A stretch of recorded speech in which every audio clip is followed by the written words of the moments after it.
नमस्कार, मैं हूं मनोज मानस। हमारे स्पेशल बुलेटिन में आपका स्वागत है और सबसे पहले हम बात करेंगे डिएगो गार्सिया का मुद्दा, अहम चर्चा।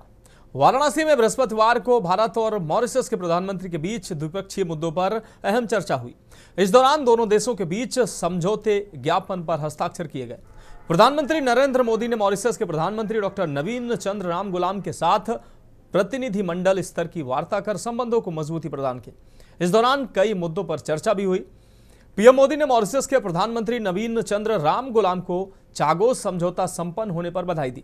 वहीं मॉरिशस के प्रधानमंत्री ने काशी में भव्य स्वागत के लिए पीएम मोदी को धन्यवाद दिया।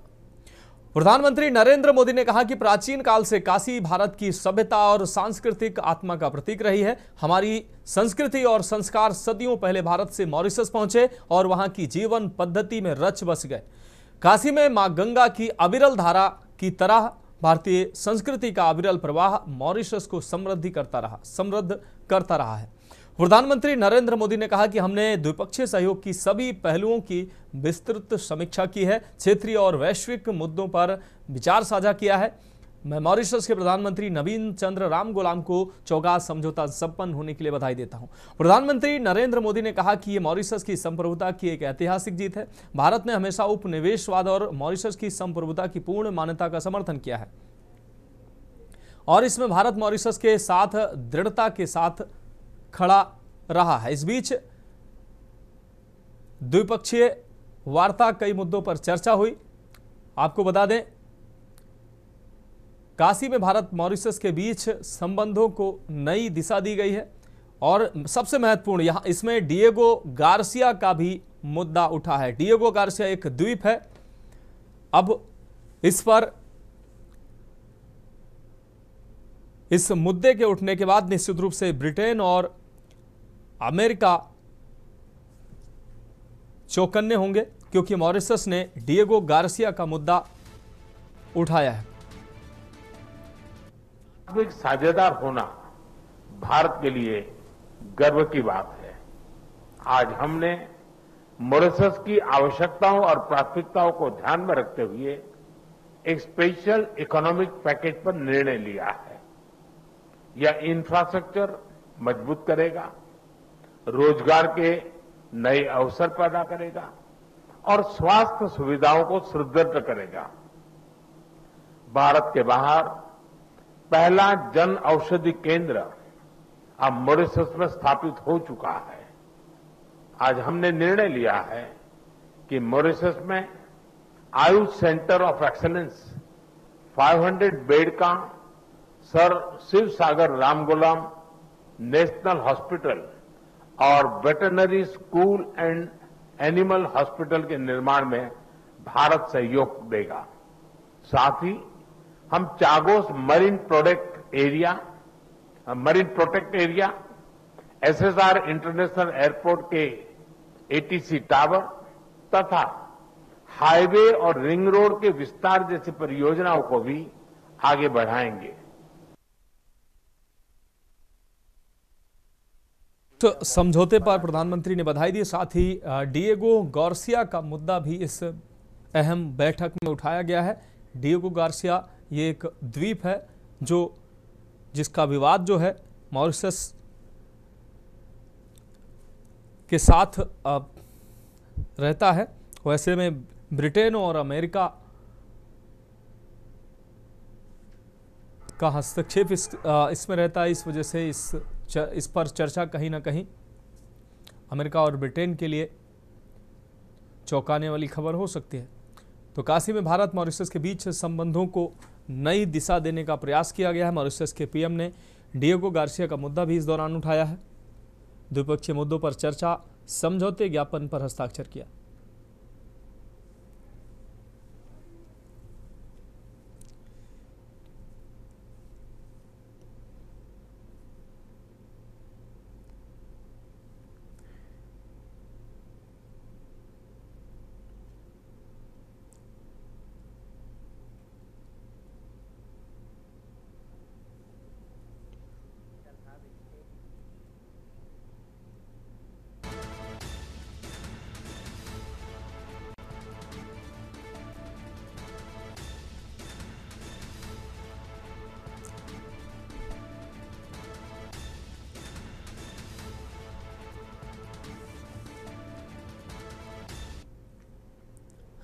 और अब हम बात करेंगे वोट चोरी पर जोर, नारे का शोर। दरअसल रायबरेली में दिशा की बैठक समाप्त होने के बाद राहुल गांधी ने बीजेपी पर निशाना साधा है। उन्होंने कहा कि महाराष्ट्र, हरियाणा और कर्नाटक के चुनाव में वोट चोरी हुई है और ये नारा पूरे देश में चल रहा है, वोट चोर गद्दी छोड़। उन्होंने आगे कहा कि जल्द ही डायनेमिक एक्सप्लोसिव सबूत सामने आने वाले हैं और उन्होंने देश के युवाओं से कहा कि वोट चोरी करके सरकार बनी है। तो एक बार फिर से राहुल गांधी ने वोट चोरी का मुद्दा उठाया। राहुल का भाजपा पर हमला लगातार जारी है। रायबरेली दौरे के दौरान भी उन्होंने भारतीय जनता पार्टी पर जमकर निशाना साधा। दिशा की बैठक समाप्त होने पर राहुल गांधी एक बार फिर से हमलावर नजर आए। उन्होंने कहा कि महाराष्ट्र, हरियाणा चुनाव में वोट चोरी हुई है और इसके लिए एक्सक्लूसिव जो उन्होंने कहा कि सबूत हैं वो भी सामने आएंगे।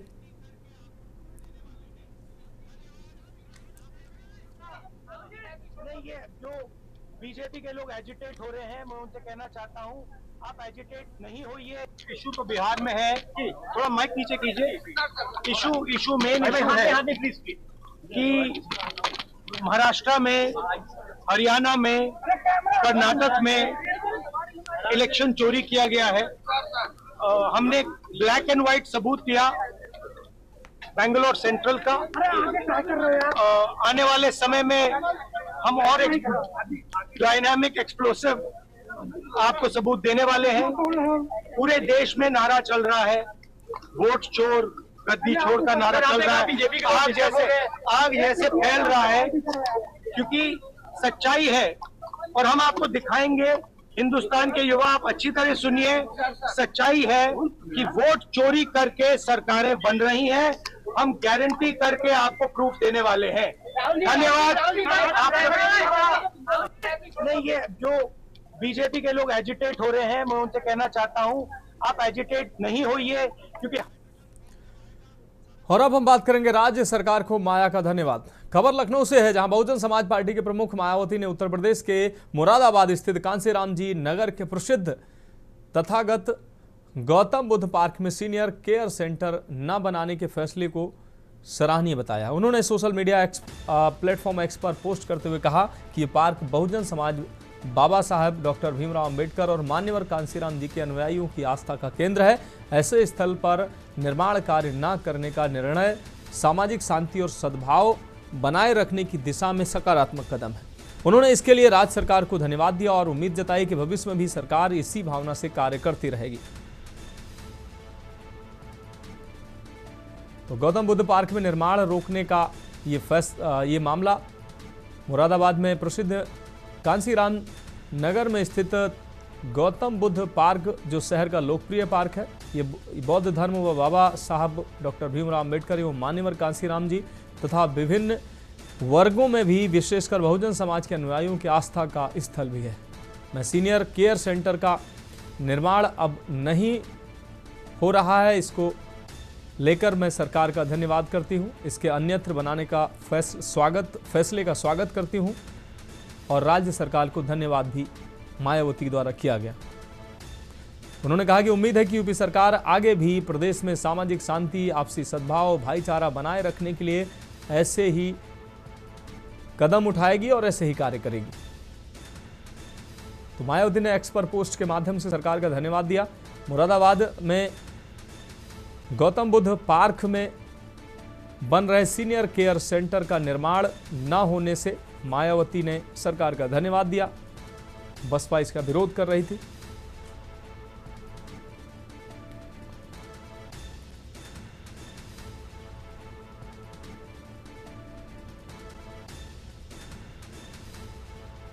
तो उत्तर प्रदेश के जिला मुरादाबाद में प्रसिद्ध मान्यवर श्री कांसीराम जी नगर में स्थित गौतम बुद्ध पार्क में सीनियर केयर सेंटर का निर्माण अब नहीं करके इसे अन्यत्र बनाने का फैसला स्वागत योग्य कदम मायावती ने बताया, जिसके लिए सरकार को उन्होंने धन्यवाद भी किया।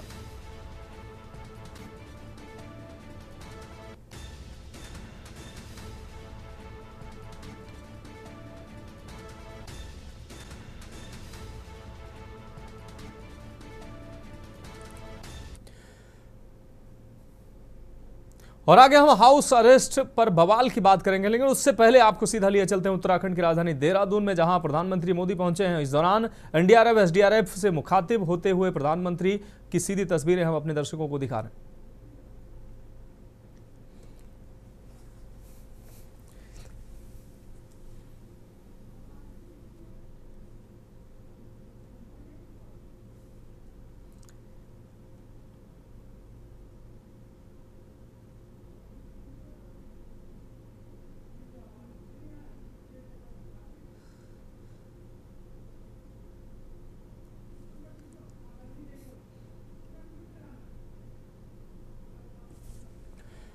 तो एनडीआरएफ एसडीआरएफ आपदा टीम जो है उस पे मुखातिब होते हुए प्रधानमंत्री, क्योंकि उत्तराखंड में जिस तरीके से आपदा आई है, इन्हीं जवानों के द्वारा, इन्हीं आपदा सिपाहियों के द्वारा उत्तराखंड में राहत बचाव कार्य चलाए गए। और अब प्रधानमंत्री ने इन सिपाहियों से, इन वीर सिपाहियों से, कर्तव्यनिष्ठ सिपाहियों से मुखातिब होकर उनसे बातचीत की है, उनकी कार्यप्रणाली के बारे में जानकारी ली है, उनका हौसला बढ़ाया है। तो ये प्रधानमंत्री की शैली है, वो जब भी जहां भी जाते हैं तो ऐसे लोगों से जुड़ते हैं।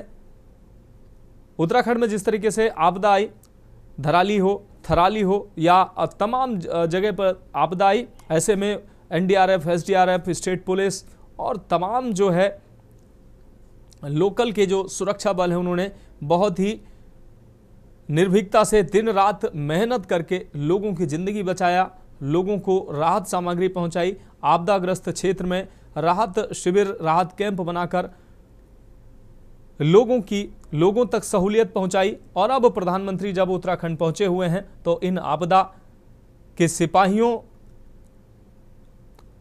से मुखातिब होते नजर आ रहे हैं और इन आपदा राहत के सिपाहियों से बातचीत कर रहे हैं और उनसे जुड़ने का प्रयास कर रहे हैं, उनको अप्रिशिएट कर रहे हैं।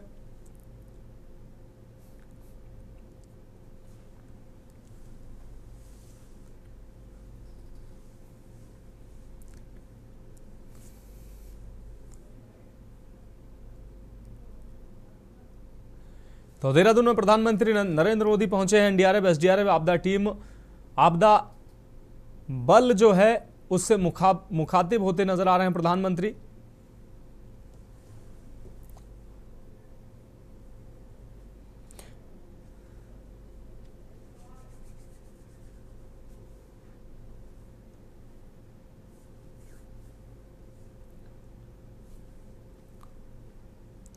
तो एनडीआरएफ एसडीआरएफ आपदा टीम, आपदा बल से प्रधानमंत्री मुखातिब होते नजर आ रहे हैं। आपको बता दें कि उत्तराखंड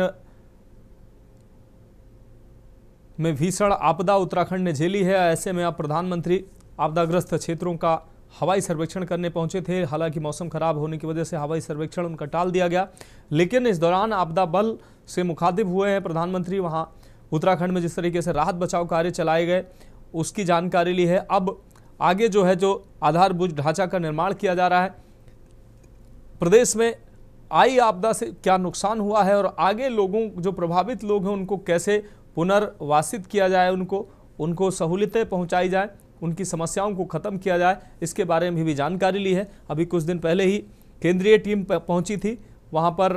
उत्तराखंड में तमाम क्षेत्रों का केंद्रीय टीम ने जायजा लिया था। जो आपदा में नुकसान हुआ है, कैसे उस नुकसान की भरपाई की जाए, लोगों को राहत पहुंचाई जाए, नवनिर्माण किया जाए, इसका जो है केंद्रीय टीम ने निरीक्षण किया था।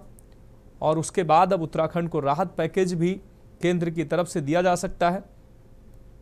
हालांकि उत्तराखंड सरकार ने 5,702 करोड़ रुपए की मांग केंद्र से की है, क्योंकि उत्तराखंड में जिस तरीके से आपदा आने से कई सड़क मार्ग जो हैं क्षतिग्रस्त हुए हैं, लोगों के जो है लोग प्रभावित हुए हैं, उनके लोगों के घर जो है उजड़ गए हैं। ऐसे में लोगों को राहत पहुंचानी है, सड़क इंफ्रास्ट्रक्चर फिर से बनाना है, तमाम बिजली का इंफ्रास्ट्रक्चर है उसको स्थापित करना है, तमाम जो क्षेत्र हैं उसमें जो प्रभावित क्षेत्र हैं उसमें पुनर्निर्माण करना है। ऐसे में प्रधानमंत्री के निरीक्षण, उनके निर्देशन में अब उत्तराखंड को जो प्रभावित क्षेत्र है उनको वहां राहत पहुंचाई जाएगी, पुनर्निर्माण वहां पर किया जाएगा।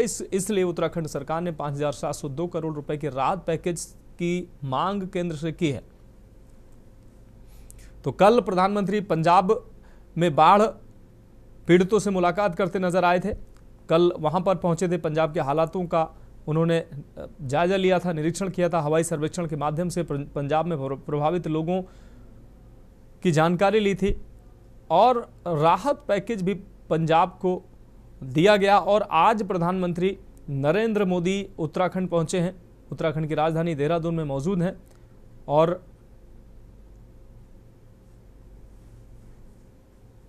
मुख्यमंत्री पुष्कर सिंह धामी के साथ वो आपदा बल से मुलाकात कर रहे हैं। किस तरीके से इस आपदा बल ने बड़े ही निर्भीकता के साथ अपनी जान की बिना परवाह किए दिन रात मेहनत करके किस तरीके से उत्तराखंड वासियों को उनको उनकी सेवा की, उनको राहत पहुंचाया। मदद की जरूरत होती है। एसडीआरएफ, एनडीआरएफ और जो दूसरे बचाव कर्मी हैं वो सब वहाँ मौजूद होते हैं और ऐसे समय में, संकट के समय में वो हाथ बढ़ाते हैं। और जो चुनौती, जिन चुनौतियों का सामना एसडीआरएफ, एनडीआरएफ और जो बचाव कर्मी करते हैं, उसके बारे में भी प्रधानमंत्री से उन्होंने उन चीज़ों को साझा किया। क्या कुछ स्थितियां अभी वर्तमान में हैं उस बारे में भी जानकारी दी और किस तरह से पूरी परिस्थिति से निपटा जा रहा है उस बारे में भी, जो कार्यनीति है उस बारे में भी बात की। इस मौके पर मुख्यमंत्री पुष्कर सिंह धामी और बाकी जो अधिकारी हैं वो भी साथ मौजूद हैं।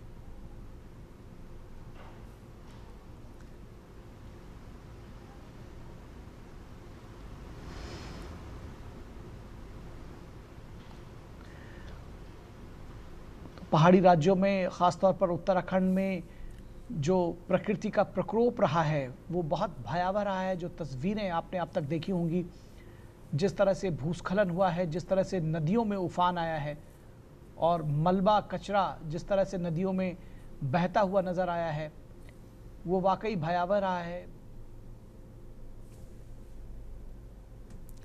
तो एनडीआरएफ, एसडीआरएफ, आपदा मित्र की टीम से मुलाकात कर रहे हैं प्रधानमंत्री और किस तरीके से राहत बचाव कार्य जो इस टीम के द्वारा, इस आपदा बल के द्वारा किया गया, उसकी जानकारी प्रधानमंत्री खुद ले रहे हैं। और उत्तराखंड में जिस तरीके से आपदा से प्रभावित रहा है और लगभग अगस्त से ही लगातार पूरा अगस्त और अब सितंबर में भी लगातार आपदा से प्रभावित रहा है उत्तराखंड। तमाम इंफ्रास्ट्रक्चर जो है उत्तराखंड का ध्वस्त हुआ है।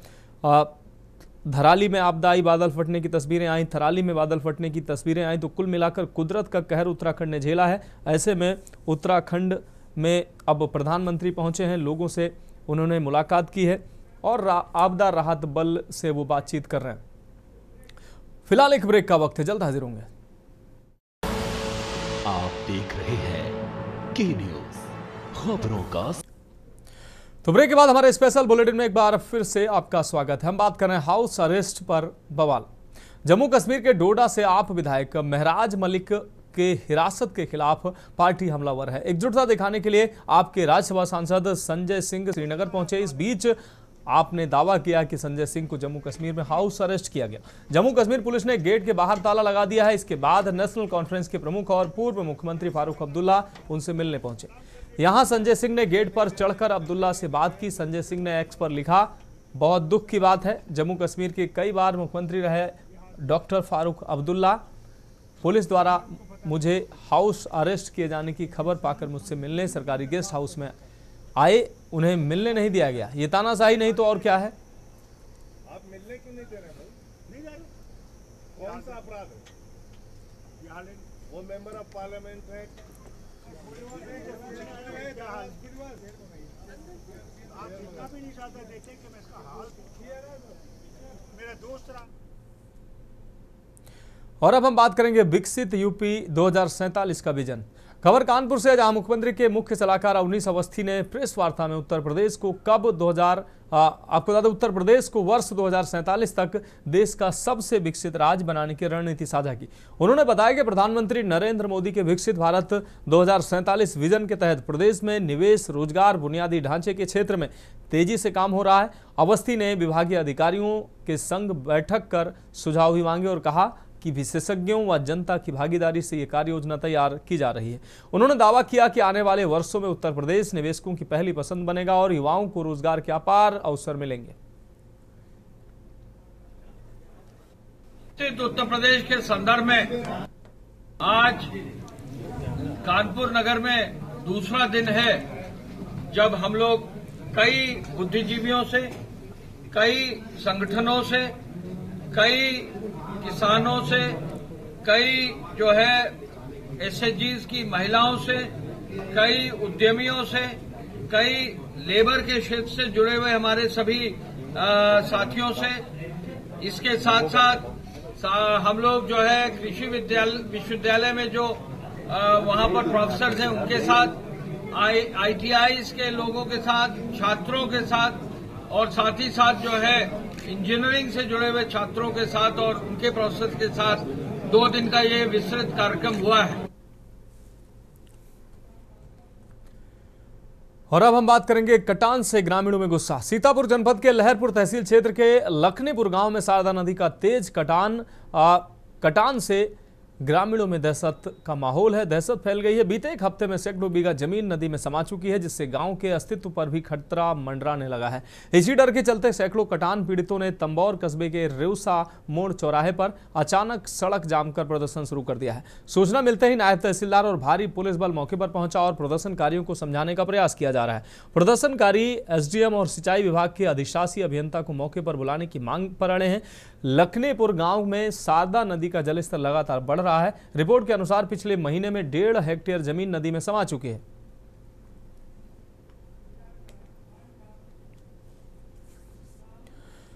तो फिलहाल हमारे स्पेशल बुलेटिन में अभी के लिए मेरे साथ इतना ही। मुझे दीजिए इजाजत और आप देखते रहिए के न्यूज इंडिया। आप देख रहे हैं के न्यूज, खबरों का सारथी।